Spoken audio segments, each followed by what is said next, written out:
Hello everybody and welcome to Jeff's Baking Blog.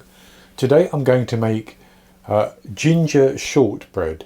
So this is going to be a lovely buttery shortbread with just a little bit of ground ginger in and some chopped up or finely chopped crystallised ginger, just to give that extra little bit of flavour.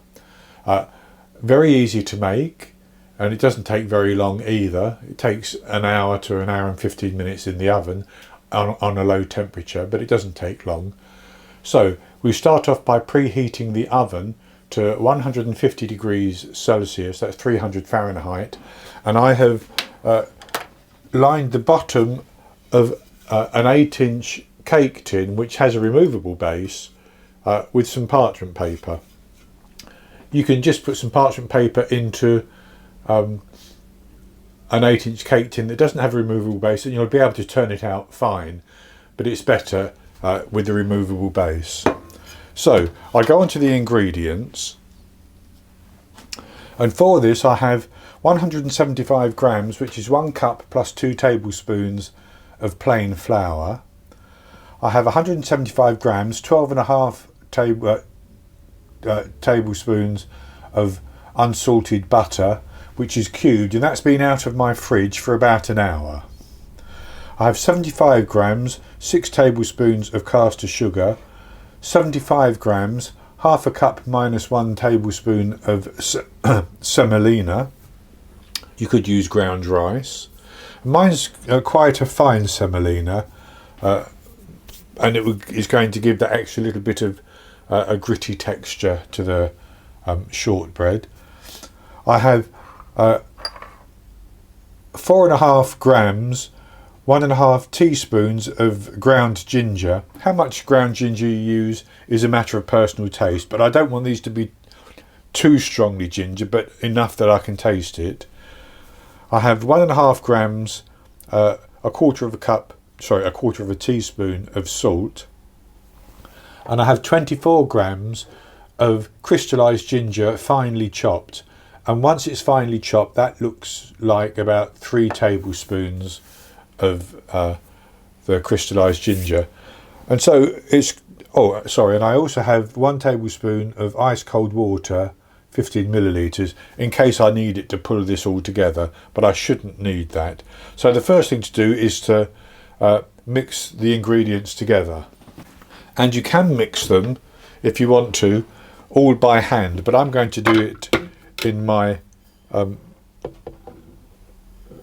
processor bowl of my immersion blender, and I'm putting the flour in and the ground ginger, the salt, the semolina and the sugar, and I'm just going to pulse that briefly just to get those mixed together a little bit.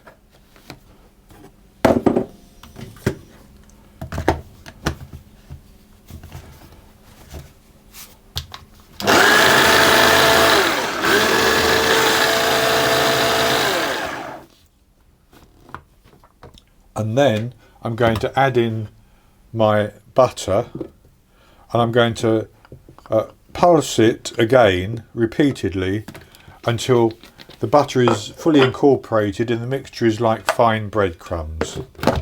This will take just a few seconds, really, 10-15 seconds.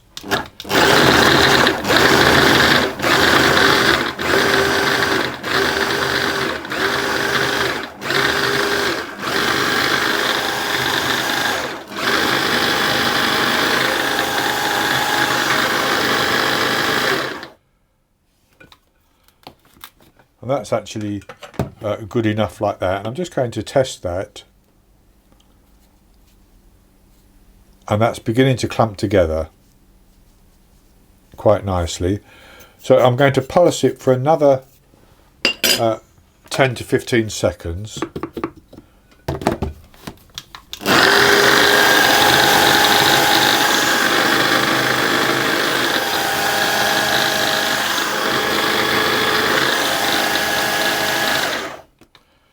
And then I'm going to tip that out into a bowl, and this is just for convenience.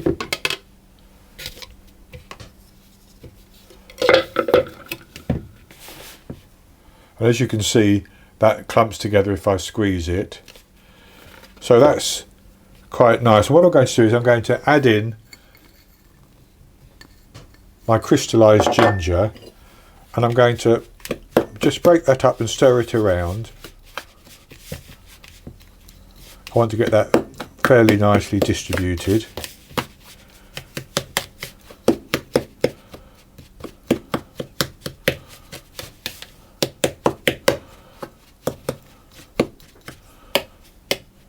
And then what I'm going to do is I'm going to simply squeeze that in my hands like that to make sure that it will all squeeze into a dough.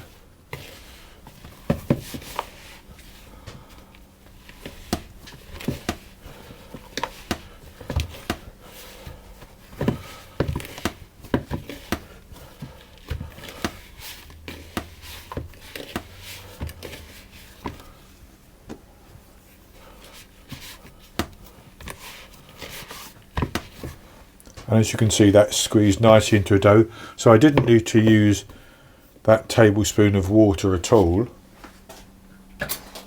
So then I'm going to place that in my prepared cake pan,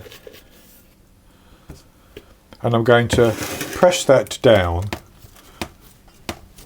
and use the back of a spoon to spread it around until it covers the entire base of the pan at a fairly even thickness. And that's fairly even, like that.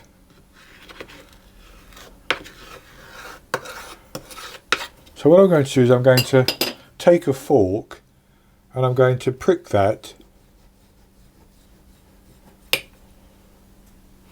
all over the surface.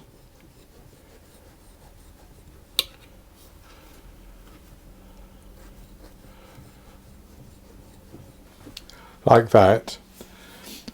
And then I'm going to turn the fork over, and with the back of the fork I'm going to just press down all the way around the edge to make an indentation of about 1/2 inch.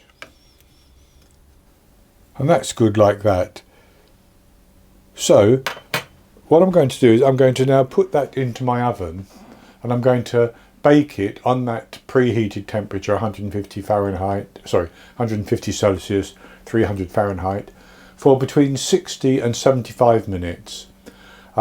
It should colour quite nicely on the top, and when I judge that it has done that and it's cooked through, I take it out of the oven and I'll leave it for 10 minutes, and then after 10 minutes I'm going to cut it. So I'll come back when it's been resting for 10 minutes and we'll cut it in the tin before we let it cool completely and have a taste.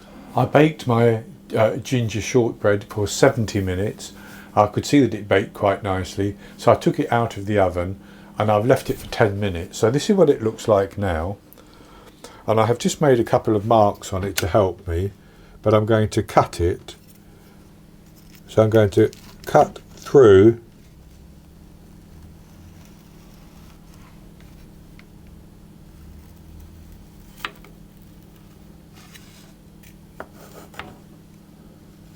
like that, and do it the same in the other direction.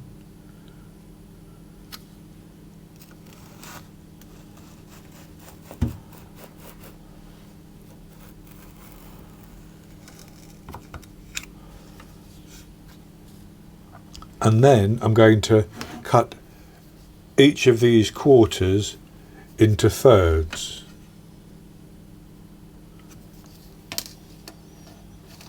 And just to help me, I have a little marker there.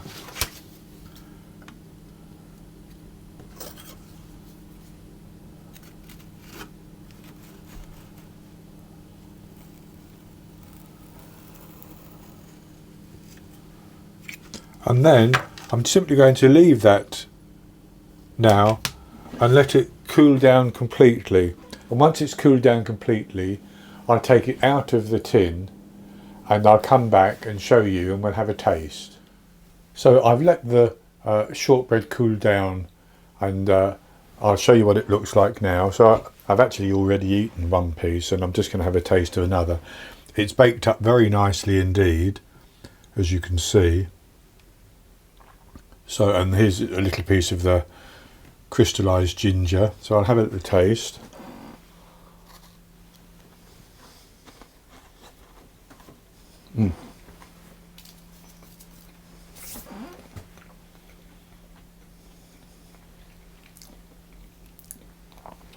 Lovely and buttery, as you can imagine, with that lovely soft, tender texture, but crumbly in the mouth. Very, very good. And with that little hit of ginger going through the shortbread, and then you get the little nuggets of crystallised ginger as well.